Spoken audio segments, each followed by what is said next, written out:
ராஜ ராஜ மார்த்தாண்ட ராஜ கம்பீர ராஜ குலஜன ராஜ பராக்கிரம ராஜ வைராக்கிய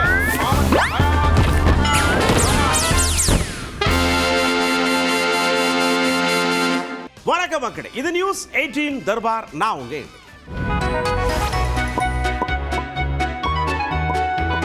செம்ம சீனுமா. நேரா செம சீனுமாக்குள்ள போறோம். கடன் மணி அடிக்கிற மாதிரி சபாநாயகர் டான்னு உள்ள வந்தார்ல செவ்வாய்க்கிழமை. அதுமா வந்து அப்படியே ஆரம்பிச்சு வச்சாரு. ரெண்டு பக்கமும் ஜெகஜோதியா இருக்கு பாருங்க. பேரவைத் தலைவர்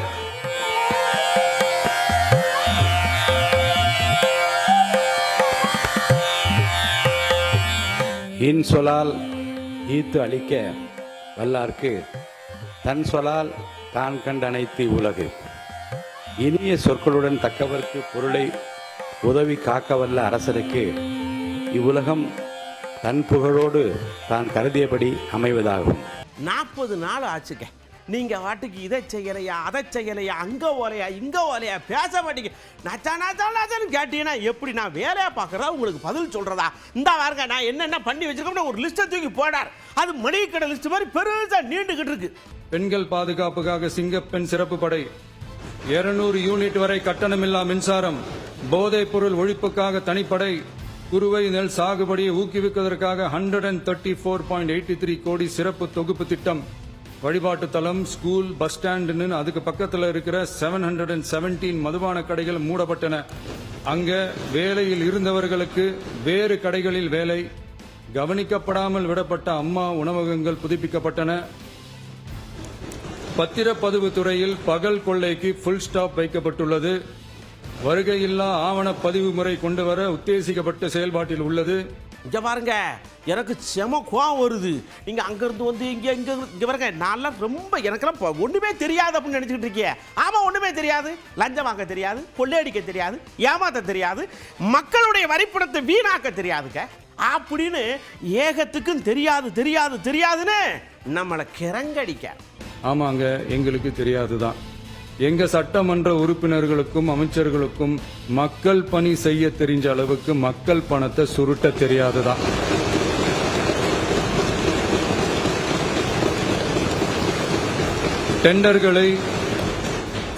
டெண்டர்களை முறைப்படுத்த தெரிஞ்ச அளவுக்கு அதோட ரேட்டை உயர்த்தி ஊழல் செய்ய தெரியாதுதான்.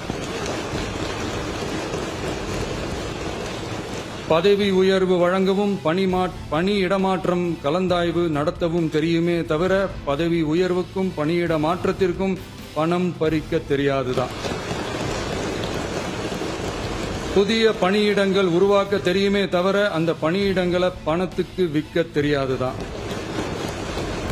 கோயில்கள்ல நடக்கிற நிர்வாக சீர்கேட்டை தடுக்க தெரியுமே தவிர கோயில் பணத்தை கொள்ளையடிக்க தெரியாதுதான். தங்கத்தை உருக்கி தாரை வார்க்க தெரியாதுதான். கனிம வளத்தை பாதுகாக்க தெரிஞ்ச அளவுக்கு கனிமத்தை வித்து கொள்ளையடிக்க தெரியாதுதான். ஆமா, நீங்க தான் அனுப்பிச்சு வச்சீங்க, அதனாலதான் ஆட்சி வந்துருச்சு என்னமோ ஏகத்துக்கும் பேசுறீங்க. அப்புறம் நாங்க பங்கு கொடுத்தா மட்டும் ஐயா பங்கு கொடுத்தான்னு கத்துறீங்க, கோவப்படுறீங்க. எதுக்கு பண்றீங்க அப்படின்னு இவரும் கொஞ்சம் ஹைப்ல பேசுறாரு. எல்லாரும் கொஞ்சம் அமைதியாயிட்டாங்க. அவங்க தயவால தான் நம்ம ஆட்சி நடக்குதான். மக்கள் தயவால இந்த ஆட்சி நடந்துகிட்டு இருக்கு. மனசாட்சி உள்ள சக்திகளோட ஆதரவால இந்த ஆட்சி நடந்துகிட்டு இருக்கு. நாங்க தான் அனுப்பி வச்சோம் அப்படின்றாங்களே. அனுப்பி வச்சவங்களுக்கு மினிஸ்ட்ரியில இடம் கொடுத்தா ஏன் கதறீங்க? ஏன் இவ்வளவு கோவம்? ஏன் இவ்வளவு கதறல்ஸ்? இதுல இன்னொரு முக்கியமான விஷயம், மார்க்சிஸ்ட் கம்யூனிஸ்ட் கட்சி நமக்கு ஆதரவு கொடுத்தது சுயேட்சையா எடுத்த முடிவுன்னு சொல்றாங்க. அதே மாதிரி இந்திய கம்யூனிஸ்ட் கட்சி நமக்கு ஆதரவு கொடுத்தது சுயேட்சையா எடுத்த முடிவுன்னு சொல்றாங்க. இதுல எங்க இருந்து நாங்க தான் அனுப்பி வச்சோம்னா புரியல. மக்களுக்கு நல்லா புரியும். எல்லாத்தையும் தெளிவா பார்த்துக்கிட்டு இருக்கிறாங்க.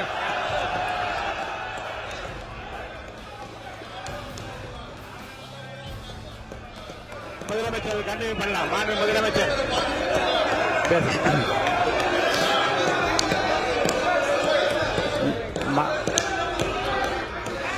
அதாவதுங்க ஒரு வசனம் ஞாபகத்துக்கு வருது. கடுப்பேத்துறவன்ட்ட கம்முன்னு உசுப்பேத்துறவன்ட்ட உம்முன்னு இருந்துட்டா வாழ்க்கை ஜம்முன்னு போகும்னு விஜய் ஒரு மேடையில் சொல்லியிருப்பார்ல, அதை இந்த இடத்துல அப்ளிகபிள் பண்றாருங்க. எங்க பேசணுமோ அங்க பேசுவேன். சும்மா எல்லா இடத்துல மட்டும் சண்டைக்கு வா சண்டைக்கு வா சண்டைக்கு வா எல்லாம் கூப்பிட முடியாது. ஆனா அடிக்க வேண்டிய இடத்துல சுத்தியில் எடுத்து நங்குட அடிப்பவங்காரலாம் மனுஷன். மாண்புமிகு பேரவைத் தலைவர் அவர்களே, நாம ஒன்றியத்தில் கூட்டுறவு கூட்டாட்சி, மாநிலத்தில் சுயாட்சி என்ற கொள்கையை கொண்டவங்க தான் ஏற்கனவே அறிவிச்சிருக்கிறோம். தற்போதைய ஒன்றிய அரசு சார்ந்த கட்சியுடன் அரசியலில் கொள்கை அளவில் நேர் எதிராக நிக்கிறவங்க தான் நாம. அதே சமயத்தில் எதுக்கெடுத்தாலும் கண்ணை மூடிக்கிட்டு ஒன்றிய அரசோட மோதல் போக்கை விரும்புறவங்க நாம இல்ல. நமக்கு எப்பவுமே தமிழகத்தின் வளர்ச்சி மட்டும்தான் முக்கியம். அதுக்காக நம்மளோட அரசியல் ரீதியான கொள்கைகளையோ மாநில உரிமைகளையோ கொஞ்சம் கூட விட்டு கொடுக்கவே மாட்டோம். அதுல ரொம்ப தெளிவாகவும் உறுதியாகவும் இருக்கிறோம். இனியும் இப்படித்தான் இருப்போம். அதுல ஒருபோதும் மாற்றமே இருக்காது. அதனால இதுல யாரு திசை திருப்ப வேலையில் ஈடுபட்டாலும் அவங்க எல்லாரும் மக்கள் மத்தியில் தோற்பது உறுதி. எனவே நம்ம மக்களுக்கோ சிறுபான்மை சகோதரர்களுக்கோ நம்ம ஆதரவு இயக்கங்களுக்கோ எந்தவித சந்தேகமும் வேண்டாம். நாம் யாரோட டீமும் இல்ல. நாம எப்பவுமே பியூரான பீப்புள்ஸ் டீம். இன்னும் சொல்ல போனா நாம secular team, social justice team. இந்த பாருங்க, நாங்க ஒரு திட்டத்தை வகுத்திருக்கோம். அதையெல்லாம் உங்ககிட்ட உட்காந்து இலையில போட்டு பிச்சு பிச்சு வைக்க முடியாது. எங்க திட்டத்தின்படி நாங்க பயணப்பட்டுக்கிட்டே இருப்போம். உங்களை மாதிரி அப்படி பண்றது இப்படி பண்றது வாங்க, அதெல்லாம் எங்களுக்கு கிடையவே கிடையாது. அப்படி நினைச்சா எங்க ஆளுங்களோட நான் பார்க்க மாட்டேன். என்ன நடக்கும்னு எனக்கே தெரியாது. இஷ்டம்னா இருக்க போங்கன்னு சொல்லக்குள்ள அவ்வாடு கஞ்சி போயிட்டாடா. இன்னைக்கு சட்டம் ஒழுங்கை பத்தி கேள்வி கேட்க கூடாதா அப்படின்னா தாராளமா கேட்கலாம். இது ஜனநாயக அரசு, மன்னராட்சியெல்லாம் கிடையாது, மனசாட்சி உள்ள மக்களாட்சி. அதனால கேள்வி கேட்கலாம், எல்லாருக்கும் எல்லா உரிமையும் உண்டு. விமர்சனம் செய்யலாம், எல்லாருக்கும் எல்லா உரிமையும் உண்டு. ஆனா நம்ம ஆட்சியில் என்ன நடவடிக்கைகள் எடுத்திருக்கோன்றது தெரிஞ்சுக்கிட்டு அதுக்கு ஏற்ற மாதிரி ஒரு நடுநிலையா பேசுனீங்கன்னா கொஞ்சம் நல்லா இருக்கும். சட்டம் ஒழுங்கை பத்தி யாருக்கு என்ன யோசனை இருந்தாலும், மக்கள் நலனுக்காக யாருக்கு என்ன யோசனை இருந்தாலும் அதை தாராளமாக சொல்லலாம்.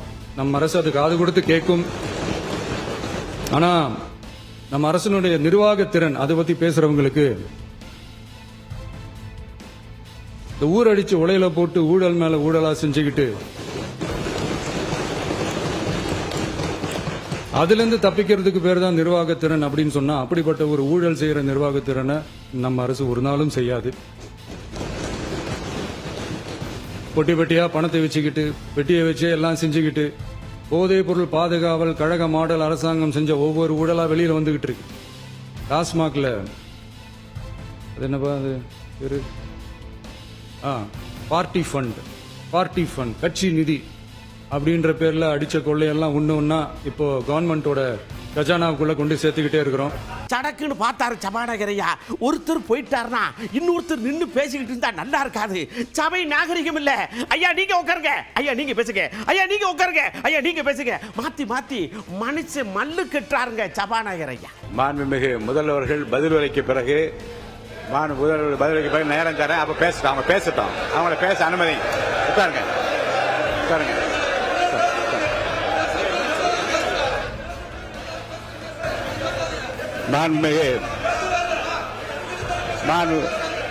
அலோவ் பண்றேன் உட்காருங்க. மாண்பு உறுப்பினர்கள் நீங்க இங்க உட்காருங்க, அமைதியா உட்காரு. நீங்க எல்லாம் உட்காருங்க. உட்காருங்க. மாண்புமிகு நீங்க எல்லாரும் உட்காருங்க. அமைதியா உட்காருங்க. இருங்க உட்காருங்க. அப்புறம் நீங்க என்ன உட்காருங்க. நான் கொடுப்பேன், உட்காருங்க. நான் பாயிண்டா வர கொடுங்க, நான் கொடுக்கறேன். உட்காருங்க. சடக்குன்னு என்கிறார் ஆதவையா. அவருக்கு உள்ளுக்குள்ள அப்படியே சந்தோஷம் தாங்க முடியல. நான் ஏற்கனவே சொன்னமுறா, எங்க தலைவர் வாயை திறந்தா நீங்க எல்லாம் இருக்க முடியாதுன்னு. பத்தியலா எப்ப பேசுவாரு கேட்டிய. ஆனா இப்ப பேசின உடனே எல்லாம் ஓடுதிய. இதுக்கு தான் நான் வேண்டாம்னு சொன்னேன். அவர் எதையோ நினைச்சிருக்காருங்க ஆதவையா. நேற்று எதிர்கட்சி தலைவர் பேசும்பொழுது எவ்வளவோ வார்த்தைகள் உண்மைக்கு புறம்பாக, சட்டத்திற்கு எதிராக, நான் ஒரே நிமிஷம் பேசுறேன். சட்டத்திற்காக பேசும்பொழுது நாங்கள் அமைதியாக இருந்தோம். ஒரு 2-3 முறை தான் அவரு பேசும்போது மினிஸ்டர்கள் நின்னாங்க. ஆனா இன்னைக்கு மாண்புமிகு முதலமைச்சருடைய முதல் உரை, கடந்த 4 நாட்களாக திராவிட முன்னேற்ற கழகம் முதலமைச்சர் ஏன் பேசலன்னு சொல்லிட்டே இருந்தாங்க. இன்னைக்கு பேச ஆரம்பிச்ச உடனே பேச ஆரம்பிச்ச உடனே அவர் சொன்ன வார்த்தை பார்ட்டி ஃபண்ட் சொன்னார், எந்த பார்ட்டின்னு சொல்ல. ஆனா அந்த வார்த்தைகள் சொல்லி முடிஞ்ச உடனே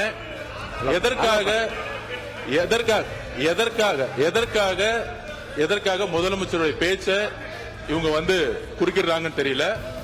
நீங்கள் சொன்னதுபடி முதலமைச்சர் பேச வேண்டும். பேசிய பின்பு கருத்துகளுக்கு பதிலளிக்க அவர்கள் பதிலளிக்கும், நாங்களும் பதிலளிக்க தயார் இருக்கிறத பதிவு பண்ணோம். அப்படியே சடக்குன்னு எல்லாம் போயிட்டாங்க. ஆனா மனசுக்குள்ள சொல்லணும்னு ஒரு கதையை எடுத்து வச்சிருக்கிறேன். சொல்லாம போனா ராத்திரி தூக்கம் வருமோ வராதோ. ஐயா சபாநாயகரையா சொல்லட்டுமா அப்படின்னு பச்சை பிள்ளை மாதிரி பர்மிஷன் கேட்காருங்க. அவரும் சொல்லுங்க தம்பி உங்க கதையன்னு சொன்ன உடனே எடுத்து விட்டாரு. வருங்க ஒரு கதையை கேளுங்க. ஒரு ஊர்ல ஒரு பெரியவர் வெயில் ரொம்ப ஜாஸ்தியா இருக்குன்னு சொல்லிட்டு கண்ணுக்கு மேல கை வச்சுக்கிட்டு இப்படி சுத்தி முத்தி தேடிக்கிட்டு இருந்தாராம். அப்ப கூட இருந்த ஒரு சின்ன பையன் என்ன தேடுறீங்க அப்படின்னு கேட்டானா. அதுக்கு அந்த பெரியவர் சொன்னாரா, அது ஒண்ணு இல்ல தம்பி, உங்க அப்பா இங்கதான் இருப்பாருன்னு சொன்னாங்க, அதான் தேடிக்கிட்டு இருக்கேன். எங்க உங்க அப்பாவையே காணோம்.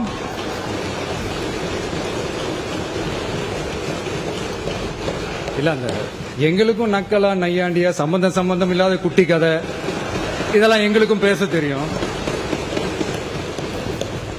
அந்த கதையில பெரியவர் அப்படி சொன்னாராம், தப்பா எடுத்துக்காதீங்க. அந்த கதையில பெரியவர் அப்படி கேட்டாராம். அதனால யாரும் இங்க டென்ஷன் ஆக வேணாம். அதனால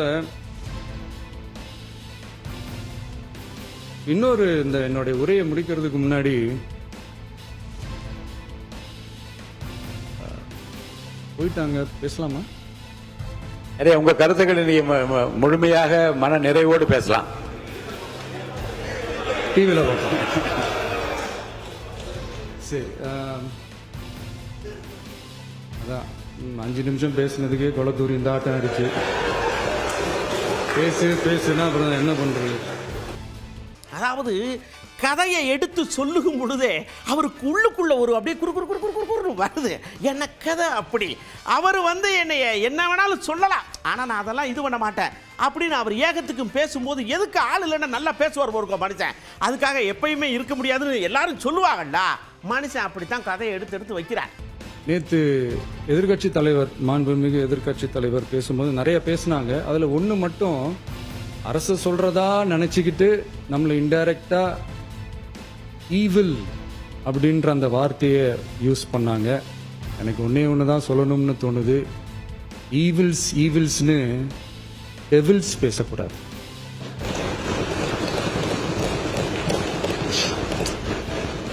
அவங்க இருந்திருந்தா ஒரு ஆக்ஷன் பண்ணணும்னு எனக்கு தோணுச்சு. எல்லாரும் போயிட்டாங்க. பர்மிஷன் பண்ணலாமா? இப்பவும் பண்ணலாம், ஒன்றும் தப்பு இல்லை.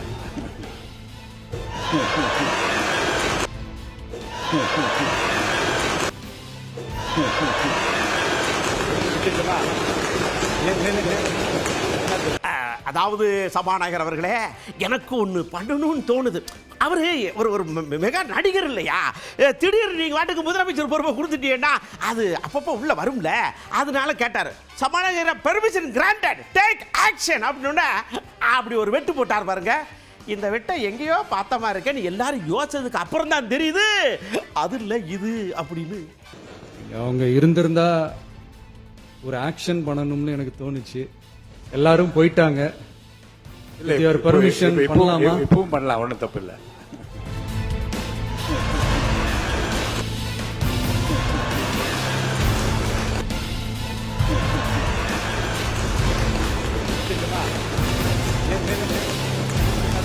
அப்படியே சடக்குன்னு OS மணி ஐயாட்ட போய், ஐயா முதல்வர் இப்படி நாரே அது என்னது இங்க வரங்க புரிஞ்சவே பிஸ்தான்னு சொல்லுவாங்கல்ல, அந்த மாதிரி யாரு எப்படி எடுத்துக்கிறோமோ அப்படி எடுத்துக்கிறாங்க. ஐயா எடுத்துருக்காரு, OS ஐயா எப்படி எடுத்துக்காரு தெரியுமா?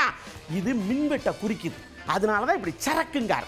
சரக்குன்னு ஒன்று போகுதா, சரக்குன்னு ஒன்று வருதா, அப்படித்தான் நீங்க எப்படி வேணாலும் எடுத்துக்கோங்கன்னு சரட்டு நழுவிட்டார். இந்த பதிலுரை என்பது கவர்னர் உரை சார்ந்த கருத்துக்களை எதையும் முதலமைச்சர் அவர்கள் எடுத்துக்கொள்ளவில்லை என்பது என்னுடைய கருத்து. உதாரணத்திற்கு மின்வெட்டு இல்லை என்று சொல்கிறார்கள். மின்வெட்டு இல்லை என்று ஒரு முதலமைச்சர் சொல்கிற பொழுது இன்றைய மின் உற்பத்தி எந்த அளவுக்கு இருக்கிறது, மின் தேவை, நுகர்வோர் தேவை எவ்வளவு இருக்கிறது, இரண்டுக்கும் இடையே இருக்கிற இடைவெளி எவ்வளவு, இது எப்படி சரி செய்யப்படும், அல்லது இடைவெளி இல்லை எதை சொல்லணும்.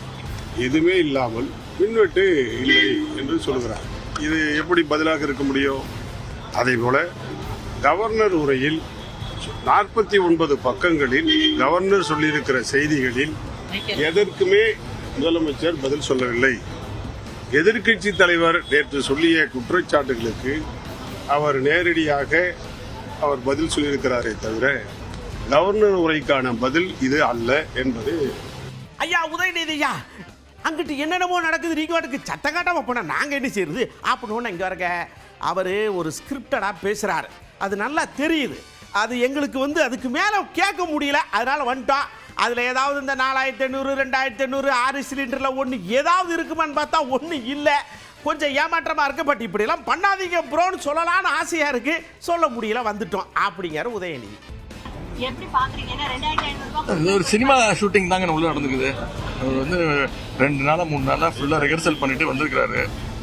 ஆக்ஷன் ஒன்று ஃபுல்லா நடிச்சு காட்டிட்டாரு.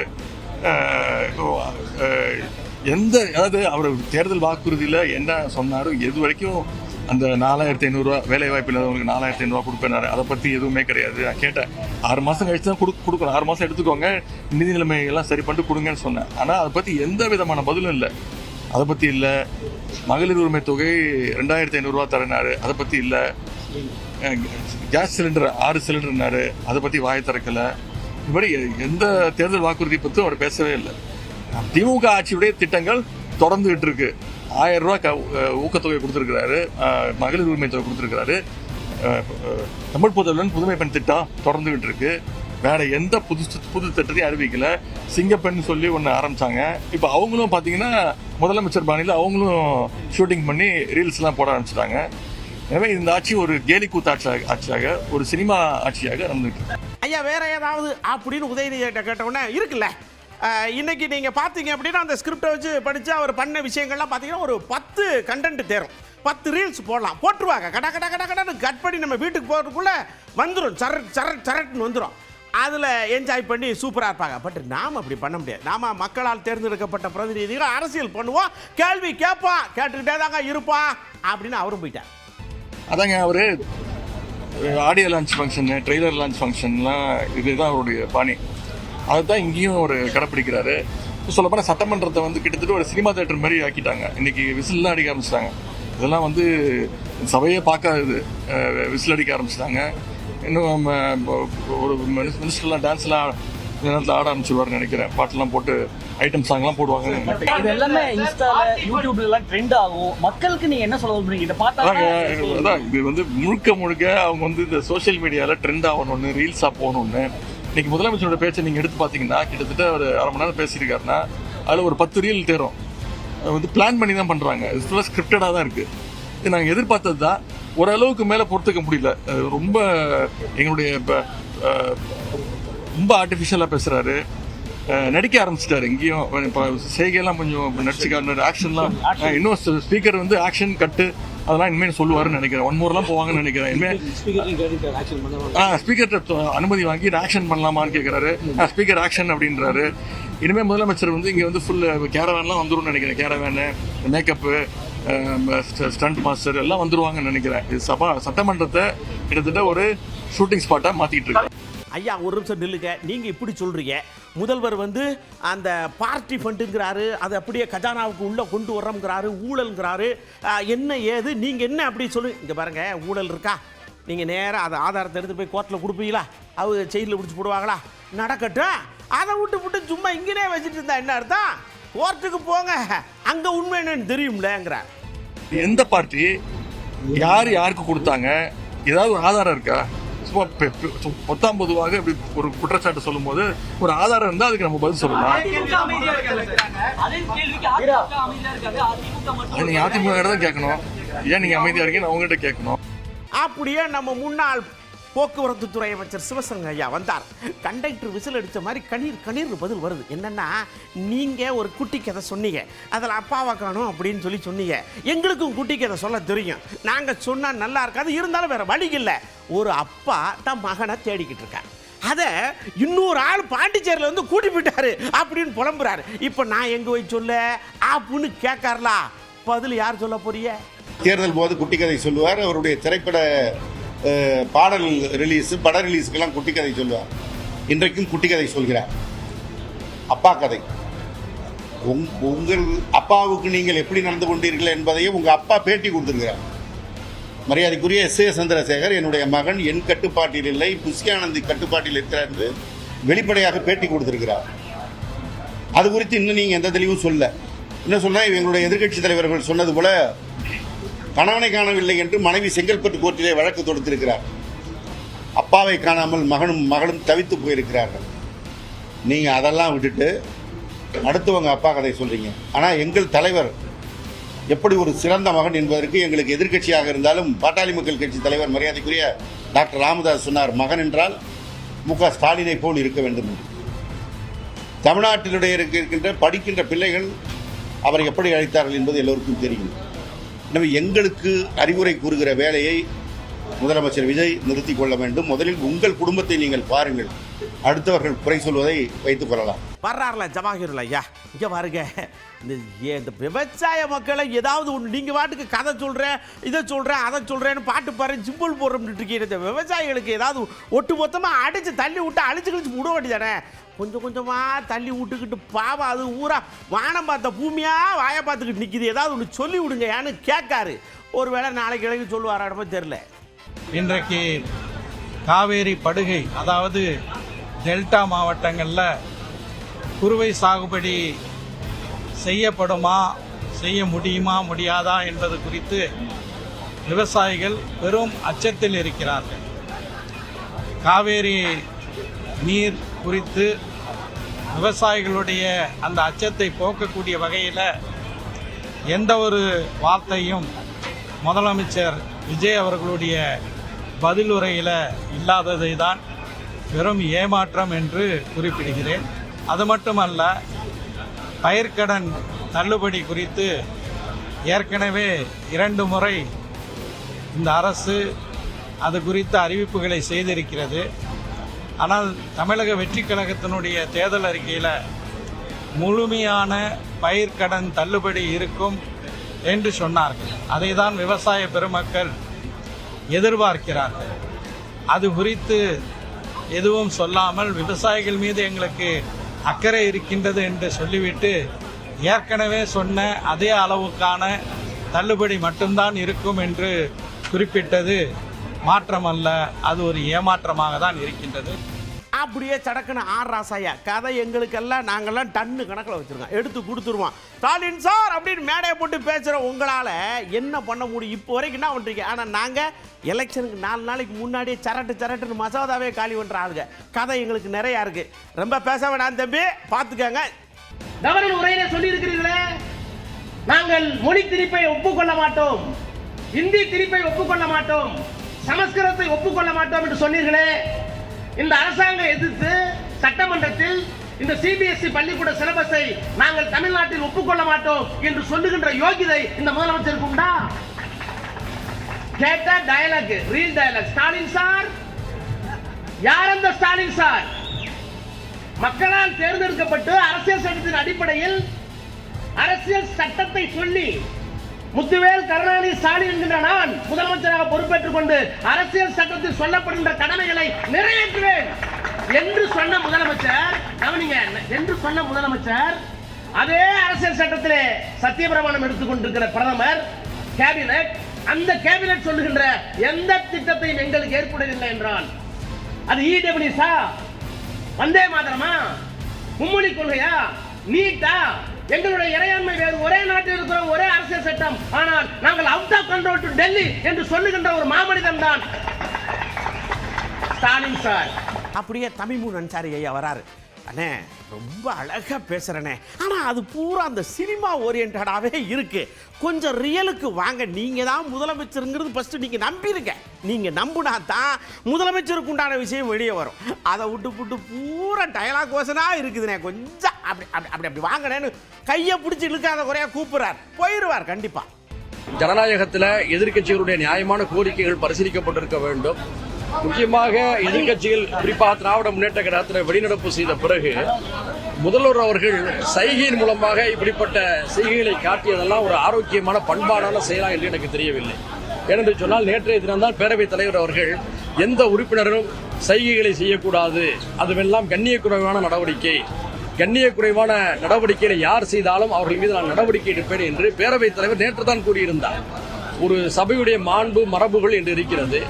அவற்றை சினிமா ஷூட்டிங் போல மாற்றுவது ஆரோக்கியம் அல்ல. முதல்வர் அவர்கள் மக்களுடைய ஆதரவோடு வெற்றி பெற்று வந்திருக்கிறார். அவர் ஆட்சியை கைப்பற்றி இப்பொழுது நாங்கள் நல்லாட்சியை கொடுப்போம் என்று கூறிக்கொண்டிருக்கிறார். அப்படி சொல்லக்கூடிய ஒரு முதல்வர் தன்னுடைய முதல் பதில் உரையில சைகைகள் மூலமாக, இந்த சைகைகள் எதை காட்டுகிறது, எதிர்க்கட்சியில மொத்தமா முடிச்சிட்டோம் அப்படின்ற ஏதாவது சைகையை வெளிக்காட்டுதா என்பதை அவர் தான் வெளிக்காட்டணும். அதாவது நீங்க டயலாக்ல வேண்டாம், மக்களை வசீகரிக்கக்கூடிய எதை வெளிப்படுத்தலாம், அது உங்க விருப்பம். ஆனா இப்படிப்பட்ட சைகைகளை செய்வதெல்லாம், அதுவும் முதல்வர் செய்வதெல்லாம் ஒரு ஆரோக்கியமான போக்காக தெரியவில்லை. அப்படியே நயினார் அண்ணாச்சி வராரு, இங்க இருங்க, யாரு வேணாலும் பேசலாம். ஆனால் நிர்மல்குமார் இருக்கார்ல, அவர் பேசவே கூடாது. அவருக்கெல்லாம் அமைச்சர் பதவி எப்படி கிடைச்சதுன்னு இன்னும் எனக்கு கனவாக இருக்குங்க. அவரெல்லாம் பேசக்கூடாது, நான் எனக்கு கொஞ்சம் டைம் கொடுங்க அப்படின்ற மாதிரி அப்படி சரட்டுன்னு வெளியில் போகிறார். ஏதோ கோபத்தில் இருப்பார். ஒரு சட்டமன்ற உறுப்பினராக மட்டுமல்ல அமைச்சராகவும் நீடிப்பதற்கு ஒரு தகுதி இல்லாத நபர் இன்றைக்கு நிர்மல்குமார். இப்பொழுது என்ன சொல்லியிருக்காருன்னா, பிரைம் மினிஸ்டரோ அல்லது ஹோம் மினிஸ்டரோ உறவினர்களோ நியமிக்கலாம்னா எங்கேயாவது நியமித்திருக்காருன்னா சொல்லணும். உங்களுடைய கட்சி மாதிரி ஏடாதான மாதிரி கட்சி இல்லை இந்த கட்சி. தமிழக வெற்றி கழகம் மாதிரி ஒரு சாதாரண கட்சி இல்லை பாரதிய ஜனதா கட்சி. இன்று மட்டுமல்ல, இனி வருங்காலங்களிலும் எத்தனை தேர்தல் வந்தாலும் சரி, பாரதிய ஜனதா கட்சி தான் இந்திய நாட்டை ஆள போகின்ற கட்சி. ஆனால் தமிழக வெற்றி கழகம் அடுத்த தேர்தல் இருக்குமா இருக்காதா என்பது தெரியாது. சட்டமன்றத்தில் ரொம்ப பேசிகிட்டு இருக்க ஒரே ஆள் யார் தெரியுமா? நம்முடைய முதலமைச்சர் தான். ரொம்ப பேசி ரொம்ப பதிலுரை சொல்லிகிட்டே இருக்கார். எந்த கேள்விகளுக்கும், எந்த சட்டமன்ற உறுப்பினருக்கும், எந்த கேள்விகளுக்கும் இதுவரையிலும் எழுந்து முதலமைச்சர் ஒரு தடவை கூட பதில் சொல்லவில்லை. அப்படிப்பட்ட முதலமைச்சருடைய இதில் தான் சட்ட அமைச்சராக எனக்கு நிர்மல்குமார் அவர்கள் இருந்திருக்கிறாங்க. ஒரு காலத்தில் பாரதிய ஜனதா கட்சியில் இருந்தாங்க, அதன் பிறகு அதிமுகவுக்கு போனாங்க, இப்பொழுது தமிழக வெற்றி கழகத்தில் இருக்கிறாங்க. அடுத்த வருஷம் வேற எந்த கட்சிக்கு போவாங்கன்னு தெரியாது நிர்மல்குமார் அவர்கள்.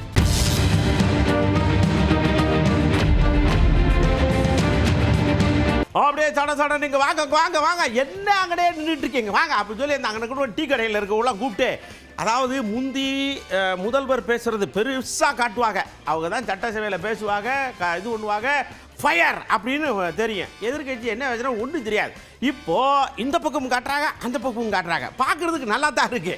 இது இப்படியே போனால் நல்லா இருக்குமா, இல்லை வேண்டாம்யா படத்தை கிடத்தை போட்டு விடுக்கியா பார்த்து என்ஜாய் பண்ணுறான் அப்படிங்கிறது நல்லா இருக்குமா சொல்லுங்கன்னா, சட்டசபையில் எதிர்கட்சிகள் வெளிநடப்பு பண்ண மாதிரியே பதில் வருது. இதுவும் ஜனநாயகத்தோட ஒரு பங்காக தான் பார்க்கும். ஏன்னா நம்ம தேர்ந்தெடுத்தவங்க சட்டசபைகளுக்குள்ள என்னென்ன சட்டங்கள் ஏற்றுறாங்க, நிதி பத்தி என்னென்ன பேசுறாங்க அப்படின்றது ஒரு டிரான்ஸ்பரன்சியா இருக்கும். ஒரு வியப்பா பாக்குறாங்க, சட்டமன்றத்தில் என்ன நடக்கு, இப்படிதான் நடக்குமா, சட்டமன்றம் தான் இப்படிதான், எம்எல்ஏனா இப்படிதானா, மக்களுக்காக என்னென்ன பேசுறாங்க, என்னென்ன கோரிக்கைகள்லாம் கொண்டு வந்திருக்காங்க அப்படிங்கறதெல்லாம் நம்மளால அந்த நேரலையை பார்க்கும்போது தெரிஞ்சுக்க முடியுது. மக்கள் பாக்குறாங்க அப்படிங்கறது சட்டமன்ற உறுப்பினர்களும் தெரிஞ்சுக்கிட்டாதான் மக்கள் நாளைக்கு நம்மளை கேள்வி கேட்பாங்கிற ஒரு நிலை ஏற்படுங்கிறதால அதை தொடர்ந்து ஒளிபரப்பணும்னு விரும்புகிறோம். இத்தனை வருடத்துல நாங்கள் சட்டசபையில் என்ன நடக்குதுன்னு எங்களுக்கு தெரியாது. அது அடுத்த நாள் பேப்பர் நியூஸாவோ டிவியில் வந்தால் மட்டும்தான் எங்களுக்கு தெரியும். தொடர்ந்து ஒளிபரப்பணும், இடையில கட் பண்ணாமல் தொடர்ந்து ஒளிபரப்புனா எல்லாத்துக்குமே நல்லது. முதலமைச்சர் பொறுப்போட பேசணும், சினிமாவில் பேசுகிற மாதிரி கவர்ச்சியாக பேசுகிறாரு. இதே உதயநிதி பேசுகிறப்போ அவருடைய ஸ்டைலுக்கு தான் அவரும் பேசுகிறாரு. ஆனால் சட்டமன்ற நேரலை ரெகுலராக வர்றதா தெரியல. சில நாட்கள் நேரலைங்கிறாங்க, சில நேரம் வர்றதில்ல. ஏதோ அவங்களுக்கு தேவையானது மட்டும் ஒளிபரப்புறாங்க.